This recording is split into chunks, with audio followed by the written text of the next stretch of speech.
Hi everyone and welcome to this week's video. This one is for Silhouette Studio users, but I will be doing a different version over the next week or so for Cricut Design Space. However, I won't be able to do all the steps due to the different tools available. I am using the free basic edition of Silhouette Studio today, so you don't need to have any of the paid upgrades to be able to follow along. You can download the files free from my Ko-fi page, and I'm happy for you to sell anything that you make using them, but please don't sell or share the digital files. So before we get started, let's go over what's included in your download.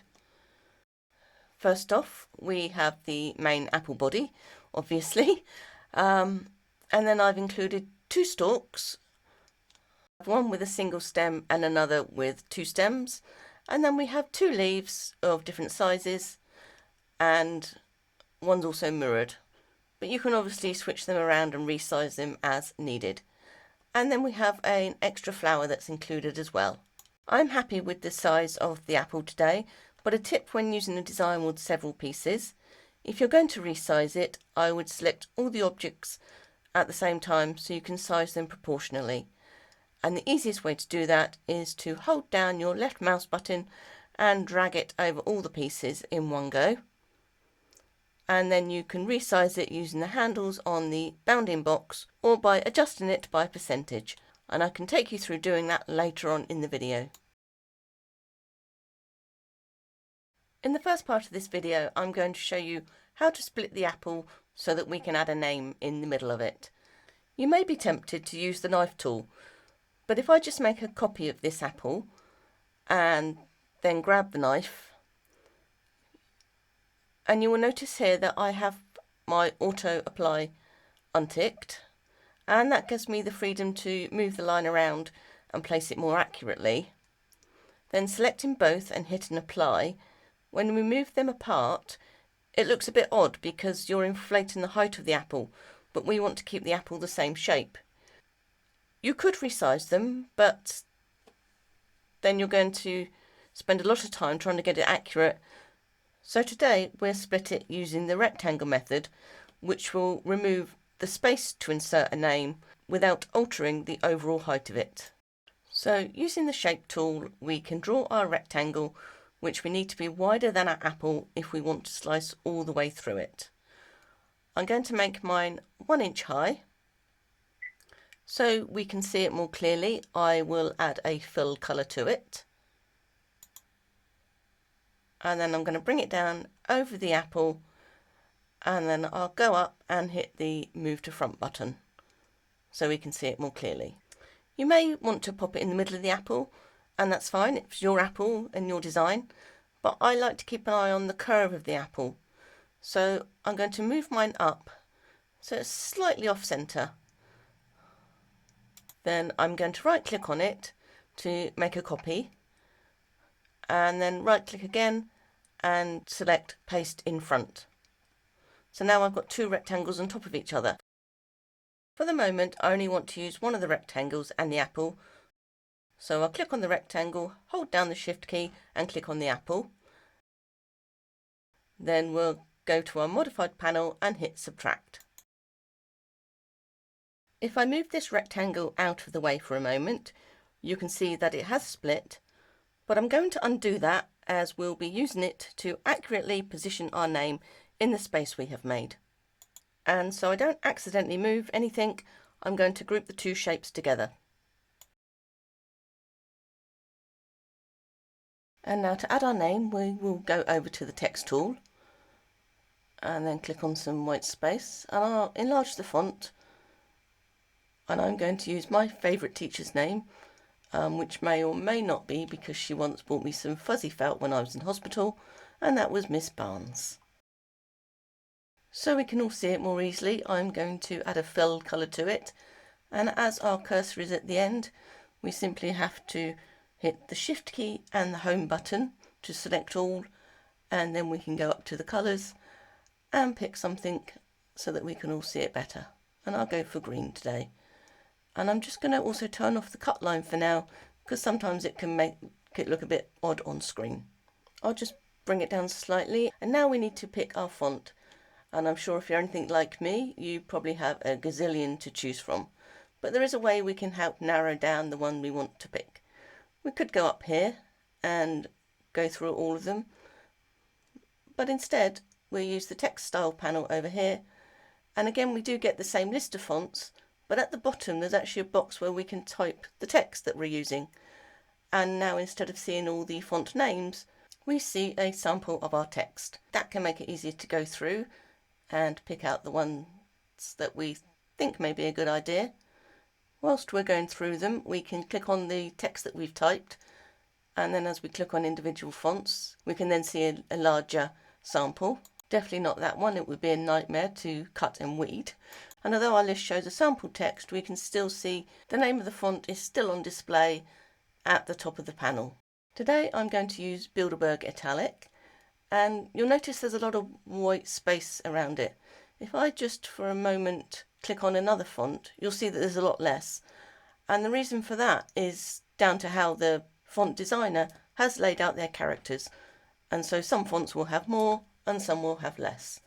And at the moment we can still see the name of our font on the top menu bar, and also when we hover over it. Because we want to get rid of the white space around it so we can size our font more accurately, we need to do convert to path. But now we can't see the name of our font anymore, which we may want to use in other projects. But here we can take advantage of the useful notes section that's available in Silhouette Studio. We can use it to make a note of the font that we've used in the project, or if we're using different fonts for different words, we can type the words as well next to it, and you can resize the font too. And you can use it to add any other useful information that's relevant to the file, and when you save the file, it will save with it, and it just saves you having to make notes in any other app. So it's a very useful tool, and then we can simply drag it off the page so it's not in the way whilst we're designing. You may have also noticed that I've typed my name in capital letters, and there is a method to my madness, like most things I do. So if I type a name that's got a lot of letters that have got tails on them, I don't know who Amy is or why she's angry. It was the first thing that came to mind. And we'll just fill it in black so that we can see it better, and then we'll bring it to the front. You can see as we start to position it and resize it, we do have limitations because of those tails. It can make how we position it awkward, and the height of our characters. But doing everything in capital letters gets rid of that problem and keeps everything more uniform. Anyway, if we delete Amy, we can now bring in Miss Barnes and start to resize her and position her within our apple. I'm just going to change the colour to black so that we can see her more clearly, and I can gradually resize her to see how I want her to fit. Obviously we don't want her going right to the ends.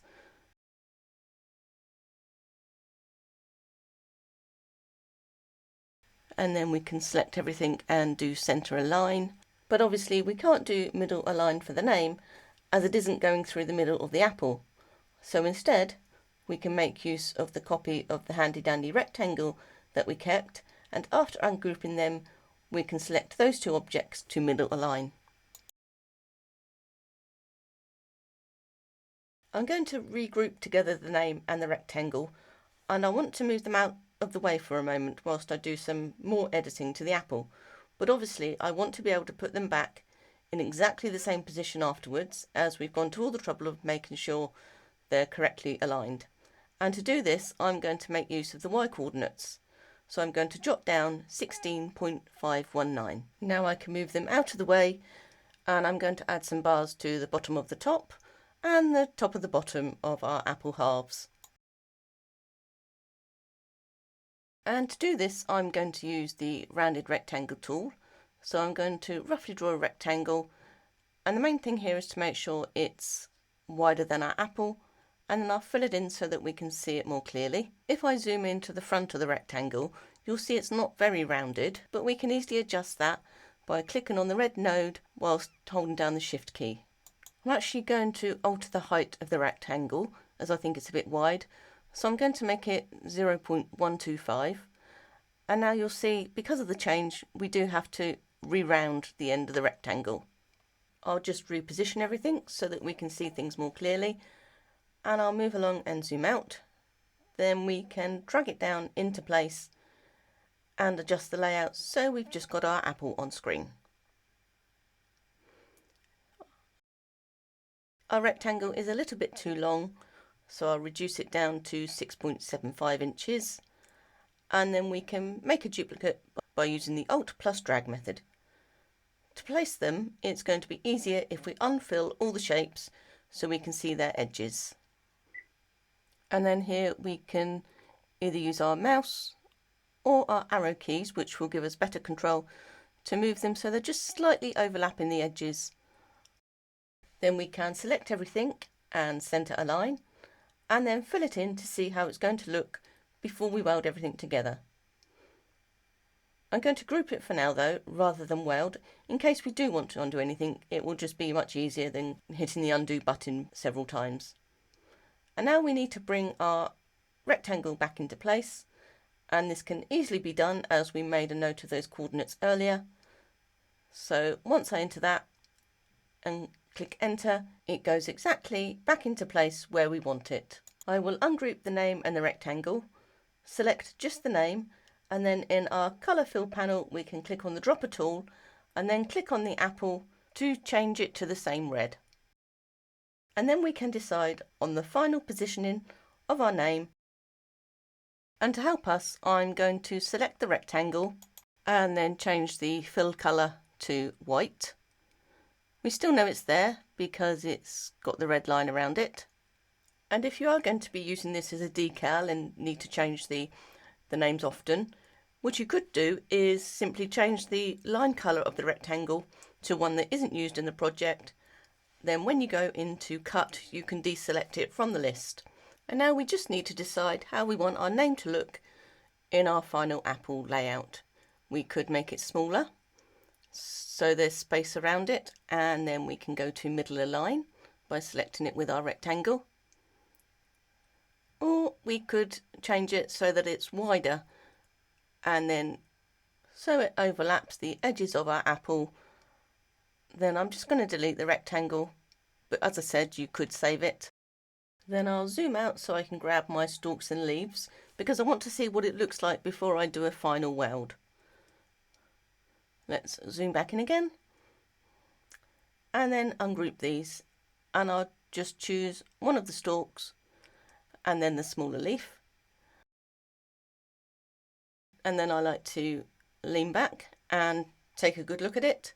And if I'm happy with the final layout, I want to pick just all the red pieces, so I'll use my select by colour and make sure I tick shapes on media, click on the red that we've used in our design, and then we can hit weld. And I'll just double check it to unfill, but then I'll undo that, and then I'll select everything and group it all together, so if I save this file for cutting later, I know which choice of the leaves I've picked. And now that's our completed split apple with both bars and a name added. For the next part of our video, we're going to use the apple body again and the little flower that's included in the download. First we'll bring the flower to front, and what we're going to do is we're going to take this flower and add two more so that I've got three coming down the side of the apple, increasing in size so we've got the smallest at the top and the largest at the bottom. The first thing I want to do is make a copy of this flower, so I'll hold down my Alt key and with the left mouse button drag off a copy, and I want each flower to be 25% smaller than the one below it. So in the transform panel we'll select scale, and because we want it to be 25% smaller, we need to scale it down to 75%. And then hit enter or apply. And then taking the one that we've just copied and made smaller, we'll take a copy of that, and we don't need to enter 75% in the box again, it's already there, so here we just have to hit apply. And now that they're all resized, we can start to position them neatly. And I like to have it so that the petals point towards the space of the one below it. And then I'll just try and space them out as evenly as I can. And once I'm happy with them, I'll click on each, holding down the Shift key. So I'm selecting just the flowers and group them. And then we can go to Object, Replicate, and Mirror Left. So it's now put duplicate flowers on the other side. I can move them over slightly so it matches, select on the other group of flowers, and align to the top. And I want to use this to show you another demo in a moment, but just with one set of flowers. So I'll click on the apple, hold down the Shift key, click on the second group, and then holding down the Alt key, I can drag off a copy. So that's ready to use in a moment. And what I want to do is show you two different ways we can cut the flowers out of the apple. And we'll do this by selecting all and clicking on the Modify panel. And for this one, we're going to do a Subtract All. At first, it doesn't look like it's done anything, but if we click on the flowers and pull them away, you'll see that they've now been cut out of the apple. And because the centre of the flowers are open, it hasn't removed them when we did Subtract All. So when we cut out the final decal, the centre of the flowers are fixed, so they won't be cut out. So how does that differ to if we just use Subtract instead of Subtract All? I can show you using the copy that we made. So if we again select them both, and this time just hit Subtract, you'll see that it looks similar, except the flowers have disappeared. And then if we select everything, you'll see that there's not just a bounding box around the main apple, but there's also bounding boxes around the centres, which means it's cut them out separately. And so if I just select those, I can then go up to the fill colour and select an orange to then show you how it can look when you cut out your decal. You could layer the centres with a different coloured vinyl. Now yes, you could do this with the other one. It would just mean weeding it slightly differently, and because you've got the centres ready spaced, it will make layering the vinyl much easier, because you could do all three at once. You don't have to do them all individually. However, the downside of that is you'll waste more vinyl when cutting them out, but the option is there. So when you're working on a design, I always recommend, if you're undecided about which way to go, do a copy and then do one of each of the two subtract options and see what works best for your design. And then finally today, I want to show you how we can change the shape of the flower petals. First of all, I'm just going to drag off a copy using the Alt button, and I'm going to add a circle. And if I hold down the Shift key, it ensures the height and width remain proportional to each other. I don't need it to be filled, and I want to make it a little bit smaller than the flower, and we're going to use this as a guide so we still keep the shape of the flower as even as possible all the way around. So I'll select both and make sure they're centered. I'll zoom in so that we can see everything more clearly, and when I double click on the flower, you'll see that nodes pop up, and there's one on every tip of the flower. And all we're going to do is simply click on the node, and then we can pull it down. And as you can see, I'm just pulling the nodes towards the circle, so that's what helps to keep our shape of the flower. And as we pull them in, you can also wiggle them about a bit, just to change the shape slightly more. And on this one, I'm just going to adjust this little bar to flatten it out a bit more. And then on the last two, you see we've got some slight little bumps. You can click in and add a node and then pull that down. You could spend time adjusting the nodes further, making them flatter, but in nature, petals on flowers are all different and unique, so I like to keep them. And then if I just delete the circle, and then you can see a side-by-side comparison of the two different flowers. And then finally, if we want to take it one step further, I'm going to click on it, make a copy, and then do paste in front. I'm going to click off and click on again, so we've only got the top one selected. And then I'll go up and I'll change the colour of it. And then I'm going to change the size of this one so it's down to 80% of the original. And that's now given us another look to our flower. And then finally what we can do is draw a circle.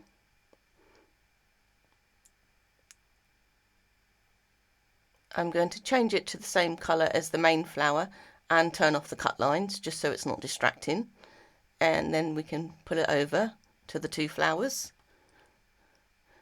And currently it's at the back, so you could position it and then you could select both these two pieces and weld them together. And then you've got a two-layered design.